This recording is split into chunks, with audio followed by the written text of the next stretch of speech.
30 vidéos en 30 jours, on est sur le jour 4. Dis donc, le temps file. J'ai hyper chaud. Apparemment, il va faire canicule jusqu'à fin juillet. Je suis trop content d'avoir choisi ce mois-là.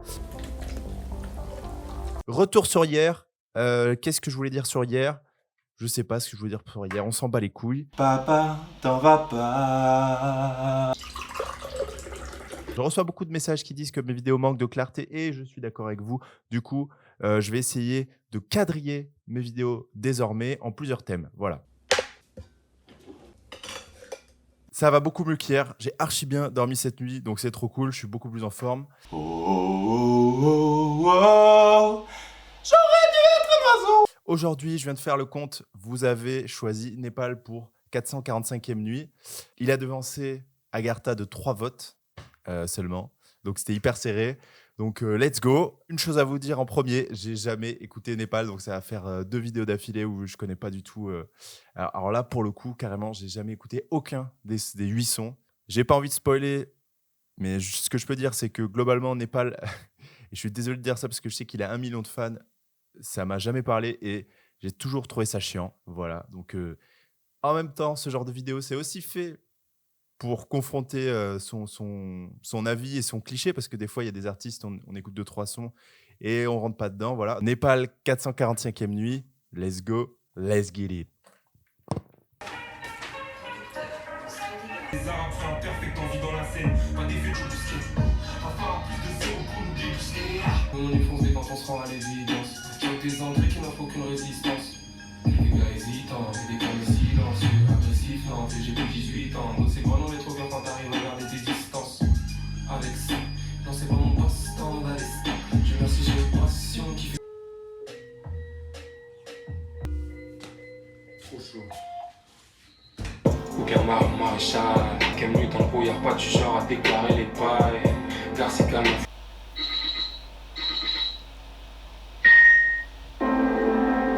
Je viens de lire sur Genius, en fait, apparemment, ça c'est le bruit d'un type sur des sites porno, sur des sites de sexcam.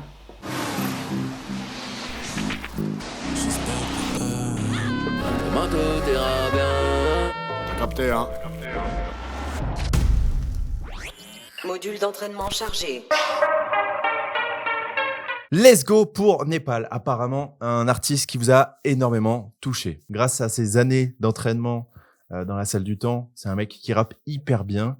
J'ai jamais entendu, il me semble, un seul son où je me disais « Ah, c'est pas dans les temps, c'est mal rappé ». Surtout qu'il est capable d'aller dans des délires très rapides. Il est capable aussi de poser sa voix. Et ça, il le fera de plus en plus que sa carrière avance.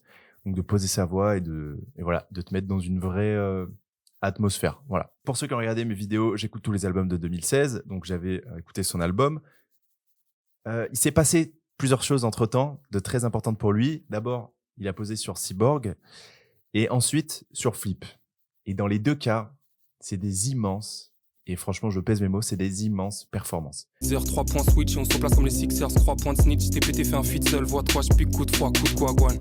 Ils ont fini quand il y avait plus d'ivoire par déterrer Lucie. On connaît l'histoire, tout le monde ment. Du coup, c'est quoi rester lucide? En plus, si on compte le succès de Rien de spécial, qu'il avait sorti en 2016, ça fait que, ça y est, il y a une petite lumière qui se met sur Népal, et il va sortir cet album dans des conditions un peu plus, voilà, il n'est pas non plus, c'est pas un top rappeur encore du pays, mais voilà. Ce qui est d'autant plus étonnant puisque cet album n'a pas forcément très bien fonctionné, mais il y a des raisons à tout ça et je pense que c'était un peu aussi voulu de sa part. On en reparlera. Cet album, j'ai l'impression que plus encore que 444 nuits, si je me rappelle bien, est vraiment très sombre. Il commence tout de suite, il est un peu énervé. Il est énervé, mais pas énervé genre je vous ambiance. Énervé genre je suis dans le noir, tu vois. Par moi tout sauf d'argent, j'en ai assez fait cette année au fun avec la mif en Thaïlande, donc il y a une latence. On sent aussi que c'est un album qui a été fait la nuit, évidemment. On sent une sorte d'anti-système profond, vraiment très très profond qui est en Népal. Ouais, une phrase sur 2, il va te déverser sa haine du système, mais en même temps le comprendre et te dire bah toi aussi frérot, tu vas tomber dedans et c'est normal en fait, tout est fait pour ça et je t'en veux pas, mais en tout cas moi j'essaye de m'en détacher. C'est un album de mec solitaire et il y a une sorte de paradoxe avec Népal, en tout cas sur cet album là et je pense dans Adios Bahamas aussi, c'est que t'as l'impression que c'est un mec hyper entouré.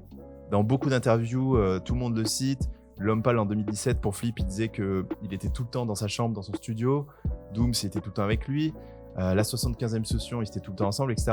Mais en même temps, il te sort un album qui sonne hyper solitaire. C'est l'album d'un mec évidemment super sensible à son environnement. T'as l'impression qu'il absorbe toutes les peines des gens qu'il voit. En fait, Népal, j'ai l'impression qu'il a tellement de mal avec le capitalisme, le système et du coup le succès de facto, qu'il va tout faire pour saboter son propre succès en ne mettant pas notamment ses disques sur les plateformes. Et pour moi, ça a deux grandes conséquences. La première, c'est qu'il y a des connards comme moi qui, à partir de 2015, ont complètement arrêté avec les téléchargements, les fichiers zip, uTorrent, Emule, etc. et qui n'écoutent la musique que sur les plateformes de streaming. Ça fait que moi, il m'a perdu.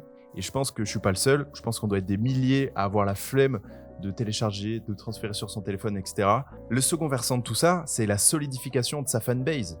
Parce que quand tu fais partie d'un petit groupe de gens qui téléchargent comme ça, tu t'envoies le lien, voilà. En fait, ça solidifie et ça donne l'impression à cette fanbase qu'elle est... Ouais, que c'est une sorte d'élite qui, elle, a compris mieux que les autres. Et je le dis sans mépris, hein. Voilà, t'as l'impression que t'as de la chance de faire partie des gens qui écoutent cet artiste qui a l'air formidable pour toi. Et c'est ça, c'est qu'en 2017, ça sera moins le cas en 2020 avec son succès, en 2017, les fans de Népal sont des fans hardcore. Il y a très peu d'entre-deux avec Népal. Soit, comme moi dans mon cas, tu l'écoutes pas du tout, soit tu es un fan hardcore. J'ai l'impression, c'est la sensation que j'ai.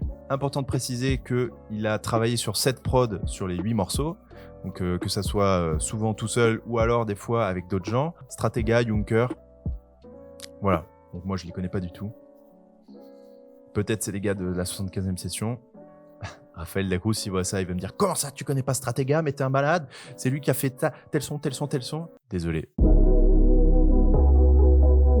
J'ai retenu quelques phrases, donc je vais vous dire là. Dieu merci, j'ai une passion qui fait que samedi soir, je vais pas me finir à l'exta.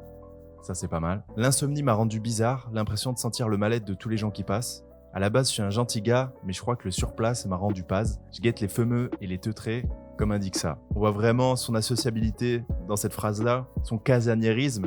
Il parle de surplace. Donc voilà, un mec qui a du mal à sortir de chez lui, d'aller dans un bar et dit « Ouais, salut, comment ça va ?» Moi, je m'appelle Clément, voilà, je fais un peu de son. Non, voilà, tu sens très bien que c'est pas un gars qui fait ça. Ensuite, à un moment, il dit « J'ai envie de fumer un Apple Store », donc tu sens que voilà, c'est pas le gars qui achète le dernier Mac. D'ailleurs, à un moment, je crois qu'il dit « Je coupe le Fontel » ou même « Je jette le Fontel ». Peut-être que dans ce délire-là, il devait bien s'entendre avec Nekfeu.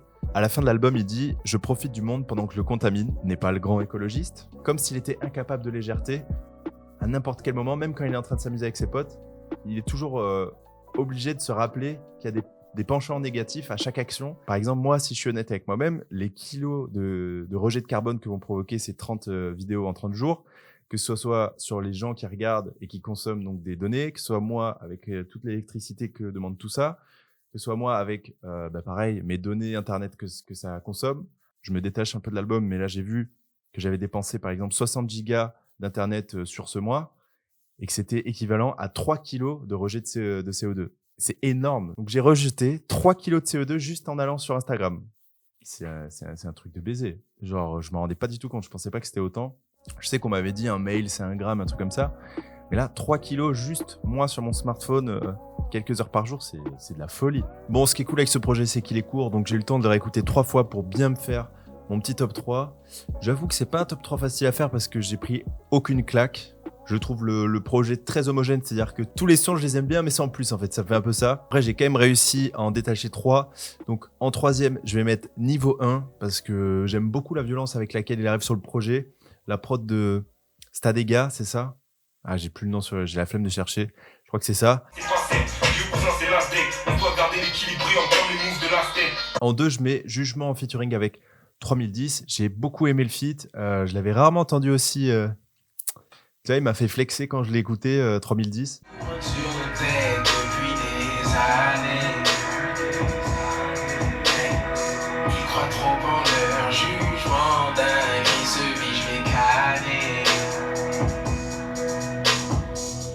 Vois comment je dis, je suis ma propre référence à ma propre punchline. On ne fait que le taf, on n'écoute pas le reste. Je suis le meilleur dans ce game, même si le cœur bat, j'en veux cette force. Et je trouve qu'on n'est même plus dans le pessimisme avec Népal, on est carrément dans l'abandon de ouais, bah, c'est comme ça. J'ai pas la prétention de penser que je peux changer les choses.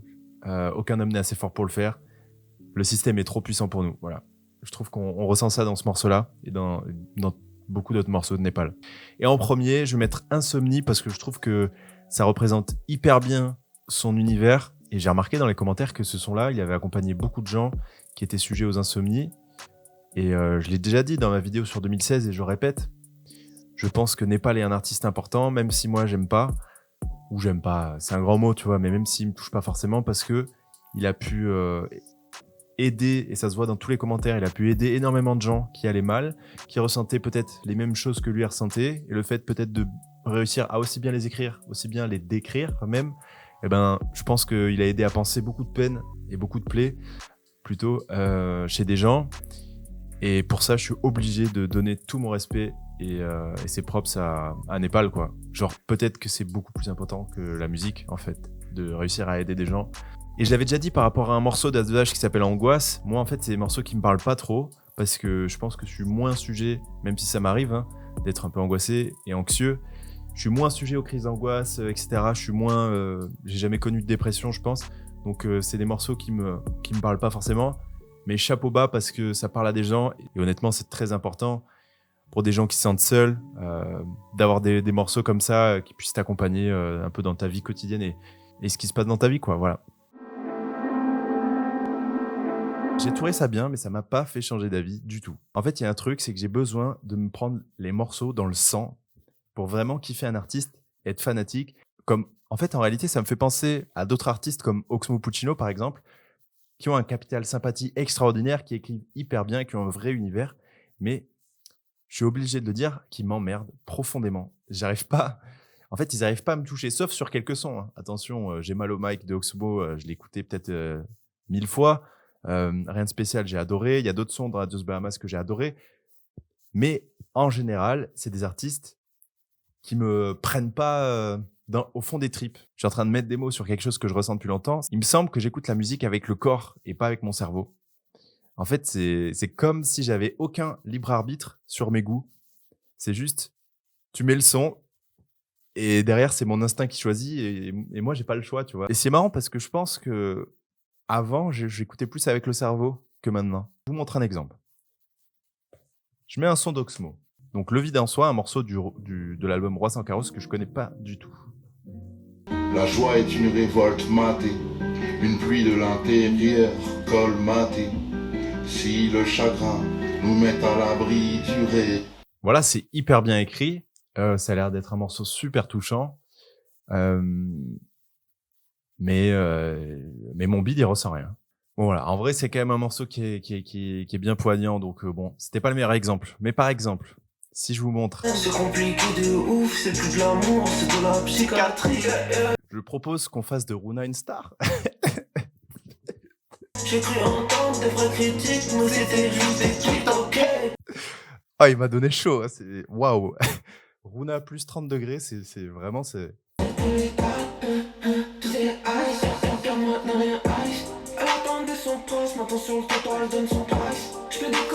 Bon, bref, ça n'a rien à voir avec Népal. J'ai pété un câble, voilà.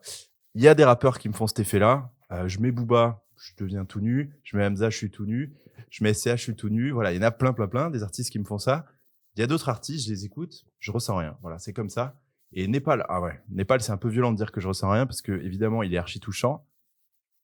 Mais voilà, ça me passe au-dessus et surtout, ça m'ennuie. Voilà, c'est plus ça. J'ai terminé cette vidéo, j'ai fait un format un peu plus court que d'habitude. Je pense que je vais garder ce format-là parce que 20 minutes minimum par vidéo, c'est impossible de faire ça pendant un mois, les gars. Moi, je vais mourir. Demain, je ne sais pas si vous êtes au courant, c'est l'anniversaire. C'est les 30 ans d'un certain rappeur qui a sorti Agartha. Je vous propose, si vous êtes d'accord, de démonter les commentaires et on fait ça comme cadeau à Val, même s'il ne verra pas la vidéo. On se fait Agartha, on se fait un kiff. J'essaye de savoir si c'est le meilleur album ou pas de la carrière de Vald. Moi, j'ai déjà ma réponse. Ceux qui savent ça. Gros bisous, prenez soin de vous. Moi, je vais monter tout ça. Je vous adore.